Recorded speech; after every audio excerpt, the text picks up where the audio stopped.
En los últimos tiempos han habido varias reuniones de autoridades y de sectores de la sociedad civil, gremios empresariales entre ellos, a propósito de la política de seguridad del gobierno. Fruto de parte de esas reuniones es un comunicado que ha publicado la Cámara de Comercio, cuyo presidente, el señor De la Torre, ha hecho destacar que el clima de inseguridad en el que se vive no solamente afecta a la economía, sino a la vida misma y a todas las actividades.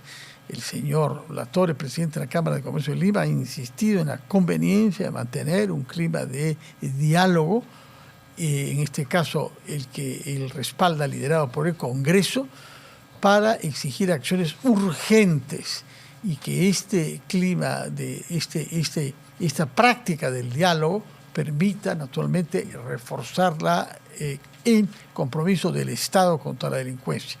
Ese es el comunicado que hemos puesto, cuyo tuit hemos puesto en la pantalla.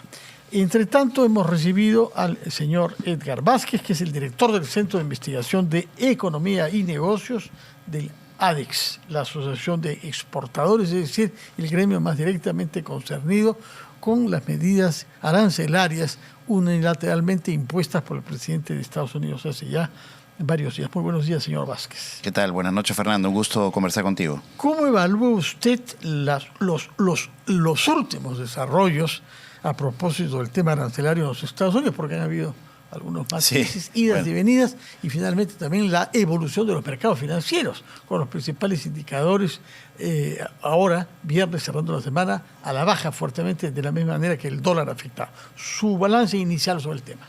Sí, bueno, la verdad que lo que está ocurriendo es que la inestabilidad cada vez se está atizando más, ¿no?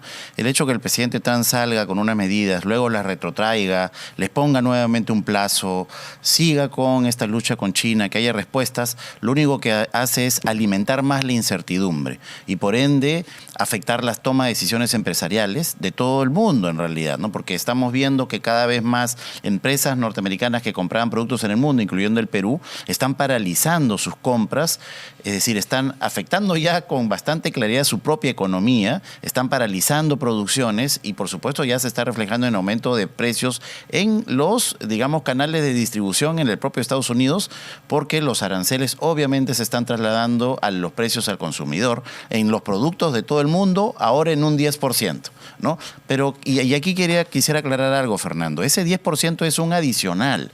Es un adicional sobre un arancel que ya se cobra en Estados Unidos de manera generalizada. Y la estructura arancelaria en Estados Unidos, y nuevamente, siempre para que todos recuerden, un arancel es el impuesto que se cobra al ingreso de un producto a tu territorio. En este caso, el ingreso de productos peruanos al territorio de Estados Unidos. Entonces, el arancel de Estados Unidos, la estructura es muy compleja. Va desde cero hasta tasas que superan el 300%, por ejemplo, en el caso de tabacos o alcoholes. Entonces, este 10% se suma a eso. En el caso de los 300% es 300 más 10, 310. En prendas de vestir, por ejemplo, el arancel general es 32%, más 10, 42. En ese escenario, como el Perú tiene un tratado de libre comercio y este año llegamos a la eliminación total de los aranceles de ambos lados, a nosotros, si cumplimos con las reglas del tratado de libre comercio, nos toca 0 más 10 en prendas de vestir, mientras que a Vietnam, que no tiene un tratado de libre comercio, le toca 32 más 10, 42. Entonces esa es la situación que está ocurriendo ahora. Y por supuesto, en algunos casos ese 10%, como ya hemos conversado antes, no significa que estamos totalmente incólumes. Hay sectores que el 10% sí afecta su rentabilidad y está siendo golpeado, pero yo diría que el mayor efecto en este momento se está dando por la incertidumbre, por la paralización de los pedidos, incluyendo al Perú. Y lo hemos registrado ya eso. Ya se ha registrado. ¿En qué sectores? En la mayoría de sectores, en agroindustria, en textiles, en joyería, en metalmecánica, están paralizándose los pedidos ante tanta incertidumbre, porque claro... Pero ¿cómo puede paralizar la compra, por ejemplo, de arándanos o de paltas? Quienes compran eso en Estados Unidos tienen un mercado al que satisfacer. No pueden tampoco perder mucho el tiempo. Pero lo has dicho de una manera... Mira, qué interesante esos casos que has escogido, ¿no? Sí. Porque además se suma esta inestabilidad que a México y a Canadá no les ha puesto el arancel del 10%, siguen negociando y ellos están todavía aplicando su 0 de su tratado. Entonces, claro, lo que está pasando en algunos casos es redirigiéndose, en este caso en paltas. Tenemos mucha preocupación por la campaña de exportación de Estados Unidos en palta, empieza en mayo y los picos son junio, etcétera. Nos va a agarrar con un 10%, mientras que México, que también tiene arándanos, Canadá, que tiene arándanos, están en cero. Pero México, ¿no?, exporta arándanos y paltas en la misma época que nosotros. México en entendido México que en paltas tiene todo el año. Nos aprovecha todo el año. Todo el año tiene paltas. ¿Y arándanos? Es el primer exportador mundial de paltas, creo, en México. Sí, por supuesto, de lejos. A Estados Unidos le exporta más de $3.000 millones y nosotros... Solo en paltas. Solo en paltas. Ya, hay que decir que la palta es de origen mexicano, ¿no? Aguacate. Aguacate, así es. Bueno, y Perú le exportó el año pasado un poco menos de $200 millones a Estados Unidos, ¿no? Las diferencias son bastante abismales. Menos de 10% que lo que México exporta de paltas. Exactamente. Y las nuestras son mejores. Sí, por supuesto, siempre decimos eso y hay que seguir diciéndolo, ¿no? Pero finalmente el consumidor es el que decide. El problema en este caso es que ya el consumidor va a decidir con precios distorsionados, porque hay un producto mexicano que va a ingresar sin un arancel adicional, es decir, manteniendo sus precios en el mercado, mientras que va a haber un producto peruano que el que logre ingresar va a tener 10% más de precio para el consumidor. Entonces, claro, en un escenario recesivo inflacionario, también los consumidores norteamericanos en teoría son racionales y tienen que comprar ante calidades relativamente similares el que tiene menor precio, ¿no? De acuerdo. Ahora, han habido declaraciones de su colega y homólogo, diría, el responsable de las investigaciones y estudios del Banco Central de Reserva, el señor Armas, y ha dicho varias cosas que uno, felizmente que estas medidas nos toman en una situación económica buena, y se refirió sobre todo al control de la inflación. Usted nos dirá cómo lo evalúan ustedes. Luego que hay un superávit en nuestra balanza de pagos, ¿no? Y que hay estabilidad macroeconómica que se ha mantenido. Pues yo quisiera conocer su reacción a esta triple afirmación, pero el señor Armas ha sostenido también que las empresas deben elaborar sus planes de contingencia ante las incertidumbres que usted ha comentado. Concuerdo 100% en esa parte del mensaje. El Perú claramente es una economía que, a pesar de tanta inestabilidad política, social, los problemas de inseguridad que estamos viviendo, mantiene una estabilidad fiscal importante. Nuestro déficit fiscal es un déficit que puede controlarse. Nuestros niveles de deuda... Puede controlarse, pero no se controla. Bueno, tenemos que alentar a que el ministro de Economía haga un control. Aún en este escenario es más importante tener responsabilidad fiscal. Entonces hay que seguir transitando en esa ruta de reducción de ese déficit fiscal en el transcurso del tiempo hasta llevarlo, por supuesto, a los niveles apropiados. Ahora, nuestros niveles de deuda, digamos, también son relativamente bajos para el escenario latinoamericano y mundial.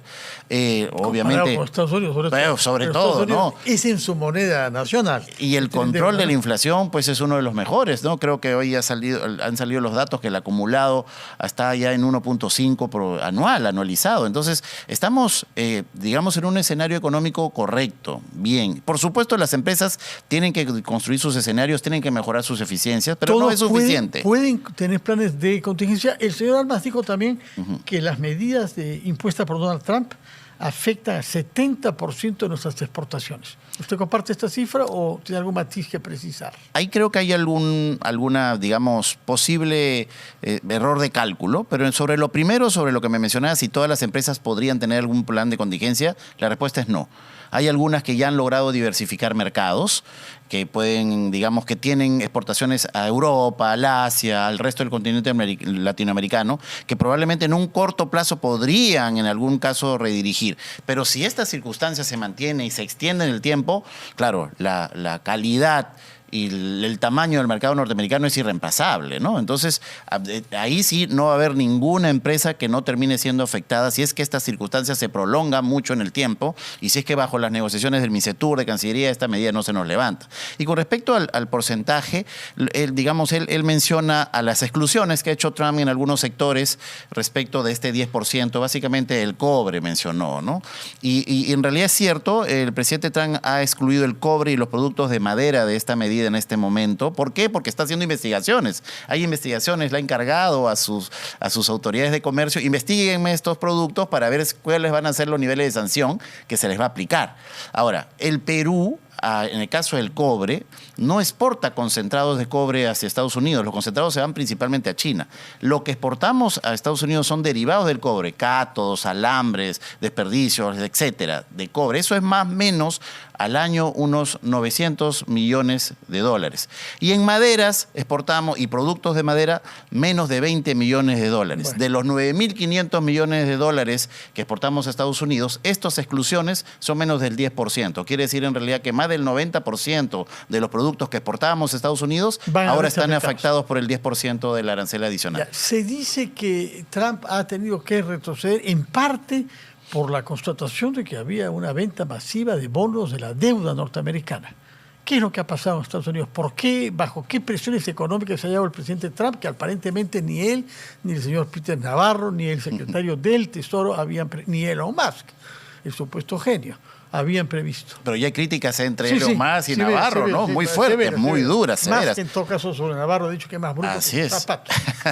Bueno, lo que pasa es que está ocurriendo lo que se anticipaba que iba a ocurrir en economía. Estas circunstancias ya, digamos, la ciencia económica ha avanzado mucho en el análisis y claramente los mercados financieros iban a verse muy golpeados. El pánico que se ha generado respecto de estas medidas y su impacto no solo sobre la economía norteamericana, sino sobre su capacidad de seguir liderando la economía global ha sido brutal. Y bueno, las caídas han sido tan fuertes, las pérdidas se han manifestado no solamente por el lado empresarial y ojo que los principales empresarios más grandes, ricos del mundo que apoyaban a Trump, obviamente han visto pérdidas cuantiosas, pero a donde se ha dirigido más incluso el clamor es que la propia población se está dando cuenta que esta circunstancia es negativa porque han empezado a caer el valor de sus ahorros en el sistema financiero a través de sus bonos, a través de sus pensiones, a través de sus acciones. Porque ojo que la ciudadanía norteamericana es una ciudadanía que sí accede mayoritariamente a los mercados financieros. Todo el mundo ahorra. Exactamente. Entonces sus ahorros están viendo chocados y eso claramente es algo grave. A lo que, por supuesto, se está sumando que la división en su propio partido republicano de personalidades muy importantes que ya están empezando ¿abren la boca criticar. ¿O le tienen miedo todavía por ahora? No, y hay algunos, digamos, que tenían una posición un poco más extrema dentro del partido republicano que están empezando a desmarcarse del presidente Trump. Entonces él está viendo... Por ejemplo, Kim, yo no he visto mucho.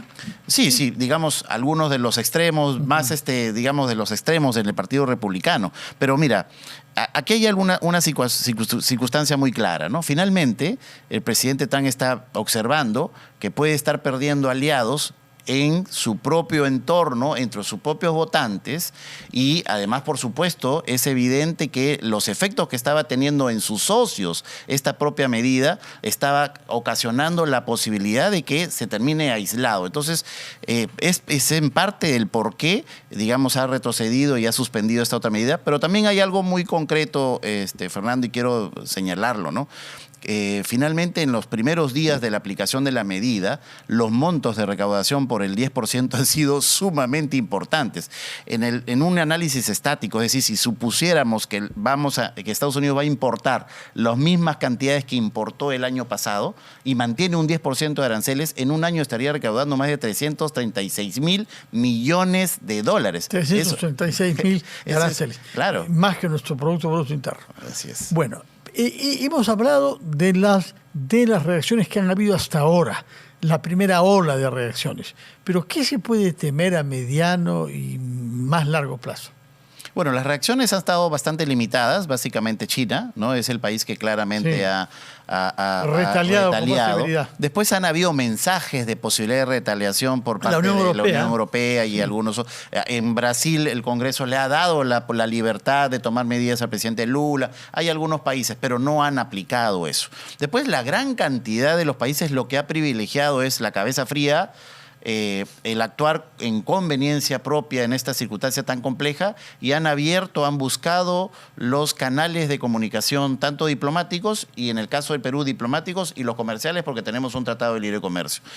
Bueno, es bien conocido que se ha enviado una carta solicitando los sustentos correspondientes por el lado de la Cancillería y por el lado del Ministerio de Comercio Exterior y Turismo ya se han abierto los canales de conversación con el representante comercial que es el USTR, así que esperemos que estos resultados, estas conversaciones inversiones puedan dar resultado en el marco de lo que esperamos. El Perú nuevamente no es el foco de atención de Estados Unidos. El Perú tiene un déficit comercial con ellos. Nuestra lista de medidas disconformes en no arancelarias es relativamente corta, pero abordable. Va a ser difícil subsanarlas todas. Por supuesto, no todo, pero es abordable. En algunos asuntos comerciales para que vea si hay o no piratería, como el documento dice. Señor Edgar Márquez, muchas gracias por estar con nosotros y por siempre alentarnos a mirar las cosas con serenidad y tener un ojo frío y de largo plazo. Muchas gracias a ti, Fernando. Muy buenas noches y que tengan un buen fin de semana. Vamos a hablar sobre cine y lo vamos a hacer con un joven cineasta cuya segunda película ha sido estrenada en salas en nuestro país. Se llama No te mueras por mí y él se llama Daniel Reder. Primero vamos a la pausa y luego lo recibiremos con